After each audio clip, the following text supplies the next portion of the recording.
Welcome to quick knowledge. आज हम देखेंगे example of DFA. Design a DFA over summation a comma b such that every string accepted must have exact length 2। ठीक है, ये question थोड़ा सा complicated है। कॉम्प्लिकेटेड सिर्फ टर्मिनोलॉजी में दिख रहा है, अगर सॉल्व करने जाएंगे तो बहुत इजी लगेगा। तो एग्जाम के पॉइंट ऑफ व्यू से जब बात की जाए तो कुछ और तरीके से भी इसको पूछा जा सकता है। दैट इज, अगर हम बोले तो एग्जाम में यहां पर ये पूछा जा सकता है, दैट इज, ये भी दिख सकता है आपको लिखा हुआ कि W इक्वस टू 2। ठीक है ना, यहाँ पे W की वैल्यू आपको दे दी जाए कभी 2, तो आपको पता होना चाहिए कि उसका मतलब भी वही होगा कि जो बोला है must have exact length 2, that is mod W equals to 2। तो ये कुछ इस तरह का क्वेश्चन है, देखते हैं किस तरह सॉल्व किया जा सकता है। इस न्यूमेरिकल में हम मॉड W इक्वस टू 2 है, आगे की न्यूमेरिकल में देखेंगे कि मॉड W की वैल्यू किस तरह चेंज की जा सकती है। तो सबसे पहले हम इसके लिए लैंग्वेज डिजाइन करते हैं। तो लैंग्वेज क्या हो सकती है, जब बोला जा रहा है मॉड W इक्वस टू 2, मतलब W की जो लेंथ है, मतलब जो भी स्ट्रिंग एक्सेप्ट होने वाली है उसकी लेंथ एग्जैक्ट होना चाहिए 2, क्योंकि यहाँ पे लिखा गया है मॉड W इक्वस टू 2। तो एग्जैक्ट 2 लेंथ की कितनी स्ट्रिंग हो सकती है, अगर हम लैंग्वेज डिजाइन करने की बात करते हैं तो यहाँ पे हमारे पास लैंग्वेज बनेगी, सबसे छोटी स्ट्रिंग होती है हमारे पास A देन B, पर ये यहाँ पे दोनों की लेंथ कितनी होती है 1 1, तो ये दोनों हमारे पास एक्सेप्ट नहीं होने वाली हैं। ठीक है, इसके बाद हम बात करते हैं दो लेंथ की बात की जाती है, तो सबसे छोटी होती है डबल A, उसके बाद होती है AB, उसके बाद होती है BA, देन उसके बाद आती है BB, then and so on. बाकी ये पीछे की जो सारी हमारे पास एंड सो ऑन की जो मैंने बोला है वो सारी एक्सेप्टेबल नहीं होने वाली, क्योंकि उनकी लेंथ 2 से ज्यादा होगी। तो हमारे पास सिर्फ यहीं तक की जो ये बताई गई हैं इतनी ही स्ट्रिंग एक्सेप्टेबल है। इसके अलावा जितनी भी स्ट्रिंग आएंगी वो सारी हमको रिजेक्ट करना है, या फिर एक ऐसी स्टेट पे पहुंचाना है जो कि फाइनल स्टेट तक नहीं पहुंचती हो। ठीक है, चलिए इसके लिए न्यूमेरिकल अगर डिजाइन मशीन इसके लिए डिजाइन करना चाहते हैं, फाइनल ऑटोमेटा अगर हम बनाना चाहते हैं इसके लिए, तो कुछ किस तरह से हम इसको डिजाइन कर सकते हैं। सबसे इनिशियल स्टेट हम बात करते हैं, क्या होगी हमारे पास एक क्यू नॉट लेके हमने इनिशियल स्टेट डिक्लेयर कर दिया। अब बोला जा रहा है कि सबसे छोटी स्ट्रिंग हमको यहाँ देखने में आ रही A B B B A B B, चारों एग्जैक्ट लेंथ की हैं। ठीक है, और बोला जा रहा है हम किसी को भी लेके चले जाएं, हमको कोई फर्क पड़ रहा है क्या, ए लेके जाएं या बी लेके जाएं, हमको किसी चीज को फर्क नहीं पड़ रहा है। तो हम यहां से एक ए कॉमा बी लेकर पहुंच गए Q1 पर। ठीक है, तो हम ए और ये ए का पहला कॉम्बिनेशन देन बी का पहला कॉम्बिनेशन, कुछ भी आ सकता है हमारे पास Q1 पे ना। तो हम अगला लेके पहुंचते हैं, ए कॉमा बी लेकर हम पहुंच गए Q2 पर, और Q2 को हमने मान लिया फाइनल स्टेट। ठीक है, तो ये हमारी मशीन यहां से देखिए, A A A B B A B B, चारों स्ट्रिंग जो हमारे पास है वो एक्सेप्टेबल है। ठीक है, Q0 ने ए पर रिस्पॉन्ड कर दिया, Q0 ने बी पर रिस्पॉन्ड कर दिया, Q1 ने ए पर रिस्पॉन्ड कर दिया, Q1 ने बी पर रिस्पॉन्ड कर दिया। ठीक है, दोनों ने सिर्फ वही स्ट्रिंग एक्सेप्ट करी है जो कि 2 लेंथ की, मतलब हम Q2 पे वहीं तक पहुंच पा रहे हैं। जब हमारी 2 एग्जैक्ट लेंथ हो जाएंगी तो ही हम Q2 तक पहुंच पाएंगे। देन आगे हम बात करते हैं Q3 पे, अगर हमको एक और ए और बी मिलते हैं तो हम क्या किया जाए। नेचुरल सी बात है, अगर एक ए और एक बी मिलता है तो हम उसको एक्सेप्ट नहीं कर सकते हैं, क्योंकि हमको पता है कि हमारी जो लेंथ है वो कंप्लीट हो चुकी है। तो हमको अगर मिलता है यहाँ से अगला ए और अगला बी, तो हम अगला ए और अगला बी लेकर कहाँ पहुंच जाएंगे, एक अगली स्टेट पे, दैट इज Q3। ठीक है, और Q3 ने भी ए और बी पे रिस्पॉन्ड नहीं करा है, तो इसके लिए हमें लगा दिया यहाँ पे सेल्फ लूप। तो देखिए यहां से ए कॉमा बी लेकर हम पहुंच गए Q1 पर, देन ए कॉमा बी लेकर पहुंच गए Q2 पर। तो ये हमारी सारी स्ट्रिंग एक्सेप्ट करवा दी। अगर सिंगल ए और बी की बात, जो हमने ये सिंगल ए और सिंगल बी देखा था, ए लेके आप Q1 पे पहुंचे या बी लेकर भी आप Q1 पे पहुंचे, तो ये एक्सेप्टेबल नहीं होने वाली है, क्योंकि ये बीच की इंटरमीडिएट स्टेट है, और इंटरमीडिएट स्टेट पर अगर हमारे पास कोई भी इनपुट मिलता है, ठीक है ना, तो वो जब तक वो फाइनल स्टेट पर नहीं पहुंच रहा है वो स्ट्रिंग कोई वैलिड नहीं होती है, कोई मीनिंग नहीं रखती, मीनिंगलेस कहलाती है। ठीक है ना। नाउ देन हमारे पास यहाँ पे हमने A B B A B B पहुंच गए हम Q2 तक। देन उसके बाद हमारे पास जो आ सकती, सपोज ए या फिर बी बी बी, ठीक है, या फिर हम बात करते हैं ए एक्सेट्रा, कुछ भी हो सकती है। तो ए लेकर हम पहुंच गए Q3 पे, देन अगला ए लेके Q, तो यहां पर पहुंचने के बाद हम वापस Q2 पर नहीं आ रहे हैं, इट मीन्स ये एक्सेप्टेबल नहीं है। तो एग्जैक्ट टू लेंथ की जितनी भी स्ट्रिंग्स थी हमारे पास वो सारी एक्सेप्टेबल हैं। इसके अलावा जितनी भी स्ट्रिंग थी वो सारी हमारे पास ऐसी स्टेट में पहुंच रही जो फाइनल स्टेट तक नहीं जा रही है, इट मीन्स हमारी मशीन प्रॉपर वर्किंग कर रही है, ठीक है। तो ये होता है मॉड W इक्वल टू 2 के लिए।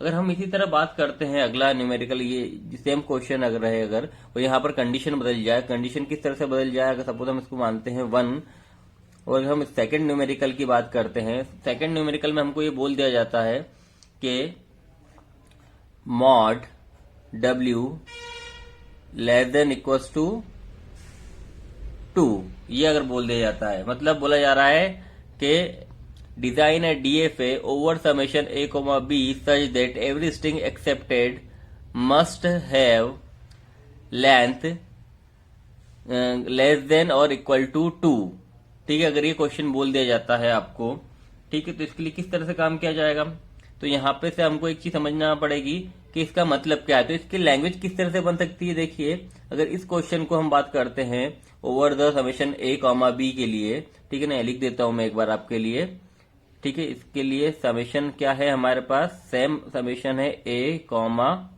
B, ठीक है ना। इसके लिए अगर बात की जा रही है तो लैंग्वेज इसकी बनेगी लेस देन इक्वल टू 2, मतलब सबसे छोटी लेंथ की बात की जाती है, तो लेस देन में हमारे पास 0 लेंथ भी आती है। इस चीज को हमेशा याद रखना, जब आपको बोला जा रहा है लेस देन इक्वल टू 2, तो लेस देन में 0 लेंथ भी एग्जिस्ट करती है हमारी, तो एग्जिस्ट करती है। इसके लिए हमारे पास सबसे छोटी स्ट्रिंग होगी एप्सिलॉन, ठीक है। एप्सिलॉन इज 0 लेंथ स्ट्रिंग ना। उसके बाद हम बात करते हैं A, देन उसके बाद आती है B, then A, B, A, then B।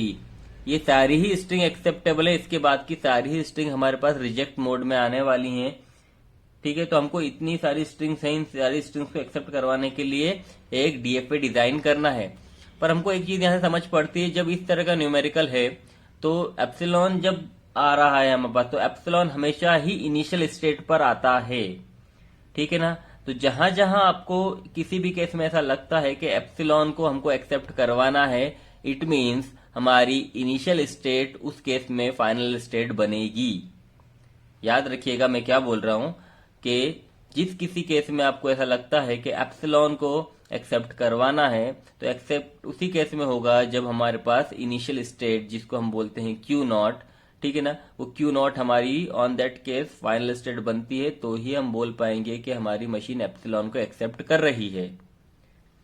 तो इसके लिए हम देखते हैं किस तरह से मशीन बनती है। अभी जैसे मैंने आपको बोला कि सबसे छोटी स्ट्रिंग एप्सिलॉन है, तो यहीं से हमको क्लियर होता है कि एक जो स्टेट हमारी बन रही है दैट इज Q0, ये एप्सिलॉन लेके आ रही है, तो ये फाइनल स्टेट बनती है। तो सबसे छोटी हमारे पास मशीन बन गई है, ठीक। इसके बाद हम बात करते हैं 1 लेंथ के लिए। तो 1 लेंथ की जब बात की जाए तो 1 लेंथ के लिए हमारे पास देखो लेंथ काउंटिंग बहुत जरूरी है, क्योंकि हम यहाँ कंपैरिजन नहीं कर पा रहे हैं, तो हमको लेंथ काउंट करना जरूरी है। तो हम A, B लेकर पहुंच गए, क्योंकि A हो सकता है या B हो सकता है। Q1 पर पहुंच गए, और Q1 पर पहुंचते हैं तो हमको पता है कि A, B भी एक्सेप्टेबल है, तो हमने इसको मान लिया फाइनल स्टेट। तो A, B भी हमारी लेकर हम Q1 पे पहुंचे और उसको हमने मान लिया फाइनल स्टेट। तो ये दो हमारे पास, ये भी एक्सेप्टेबल हो गई, ये भी एक्सेप्टेबल हो गई, और ये भी एक्सेप्टेबल हो गई। देन आगे हम बात करते हैं, हमारे पास 2 लेंथ की बात की जा रही है, तो A, B लेकर हम पहुंच गए Q2 पर, और Q2 को भी हमने मान लिया फाइनल स्टेट। तो यहाँ से देखिए ये तो पुराना ही लॉजिक है जो हमने अभी बनाया था ऊपर वाले न्यूमेरिकल में, ठीक है ना, यहाँ से सारी चीजें। देन नेक्स्ट की बात की जाती है, तो इसके बाद की सारी स्ट्रिंग हमारे पास रिजेक्ट मोड में जाने वाली हैं। तो हमने Q3 लिया जैसा कि पहले वाले न्यूमेरिकल में करा था हमने, और A, B का एक सेल्फुल लगा दिया। तो देखिए यहाँ से हमको एक चीज क्लियर होती है कि जितनी भी हमारे पास लेस देन 2 और इक्वल की लेंथ वाली स्ट्रिंग्स थी, वो सारी ही स्ट्रिंग यहाँ पर आइदर एप्सिलॉन की बात की जाती है, तो यहाँ पे एप्सिलॉन आ रहा था। तो Q0 की बात की जा रही तो यहाँ पे एप्सिलॉन आ रहा था Q0 पे। यहाँ की बात की जाती तो A, B आ रहा है हमारे पास, और अगर यहाँ की बात की जाती है तो यहाँ पे हमारे पास A, बी ए और बी बी, ये सारी स्ट्रिंग एक्सेप्टेबल है। आप चेक कर सकते हैं। कोई डाउट आता है तो आप कमेंट बॉक्स में हमको रिप्लाई कर सकते हैं, उसका आंसर मैं आपको वीडियो बनाकर दे दूंगा। तो आपको समझ पड़ता है ये न्यूमेरिकल। आगे हम इसका एक और कंसेप्ट हो सकता है अगर देखना चाहें तो, जहां आपको बोला जा रहा है, क्या बोल सकते हैं अगला, अगर इसी सेम न्यूमेरिकल की बात की जाए तो आइए हम इसको थोड़ा सा, एक और वीडियो थोड़ा बड़ा हो जाएगा पर एक कंसेप्ट और देख लेते हैं कि थर्ड कंसेप्ट की जब बात की जाती है तो यहां पर बोला जा रहा है mod W is greater than equal to 2। ठीक है, क्वेश्चन सेम है, कोई ज्यादा डिफरेंस नहीं है यहाँ पर, बस यहाँ पे W की बात की जा रही है, W की जो कंडीशन है वो बदल दी गई है, ग्रेटर देन इक्वल टू 2 बोल दी गई है। तो यहाँ पर आपको पता होना चाहिए कि कौन कौन सी स्ट्रिंग एक्सेप्ट की जा रही हैं। तो इसका जो न्यूमेरिकल हो सकता है, या फिर हम इसकी सॉरी लैंग्वेज की बात की जाए तो इसकी लैंग्वेज किस तरह से बन सकती है। इसकी लैंग्वेज बनेगी हमारे पास L इक्वल्स टू क्या हो सकती है, ग्रेटर देन इक्वल टू 2। मतलब हम बोल रहे हैं कि जो हमारे पास दो लेंथ से छोटी वाली हैं वो सारी ही रिजेक्टेबल हैं या रिजेक्ट मोड में है, और उसके आगे की जितनी भी आएंगी वो सारी ही एक्सेप्टेबल मोड में आने वाली हैं। तो हम बोलते हैं यहाँ पे हमारे पास रिजेक्ट में कौन कौन सी जा रही है, लाइए पहले हम रिजेक्ट की बात करते हैं। तो एप्सिलॉन हमारे पास रिजेक्ट में आ रहा है, ए हमारे पास रिजेक्ट में आ रहा है, बी हमारे पास रिजेक्ट में आ रहा है। ठीक है, इसके बाद की जितनी भी आएंगी वो सारी ही हमारे पास क्या होंगी, एक्सेप्टेबल मोड में आने वाली हैं।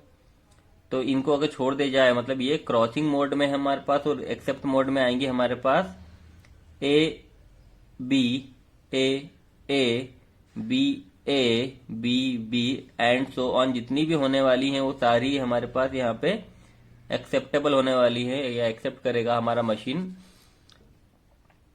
तो देखिए इसके लिए किस तरह से बन सकता है डीएफए। सबसे छोटी स्ट्रिंग हमारे पास क्या है यहाँ पर, ए या ए बी, तो ये इनिशियल स्टेट तो हमने वही रखी सेम।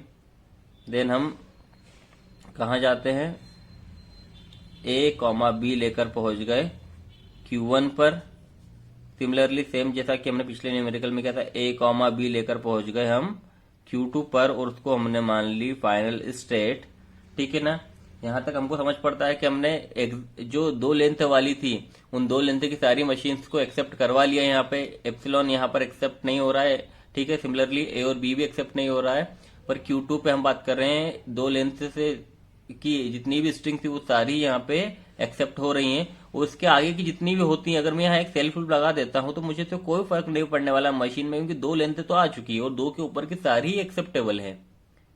तो यहाँ से हम इस मशीन को इस तरह से डिजाइन कर सकते हैं कि दो के ऊपर जितनी भी स्ट्रिंग्स हैं यहाँ पे सेल्फ लूप लगाने के बाद, पिछले सारे न्यूमेरिकल्स में हमने इस तरह से नहीं करा था, हमने एक Q3 पे मूव करके गए थे, पर यहाँ पे हमारे पास एक ऐसा बोला जा रहा है कि दो से ज्यादा की सारी ही एक्सेप्टेबल है। तो हमने कुछ नहीं करा, यहाँ पर सेल्फ लूप लगा दिया, जिससे ये कंडीशन हमारी फुलफिल हो गई।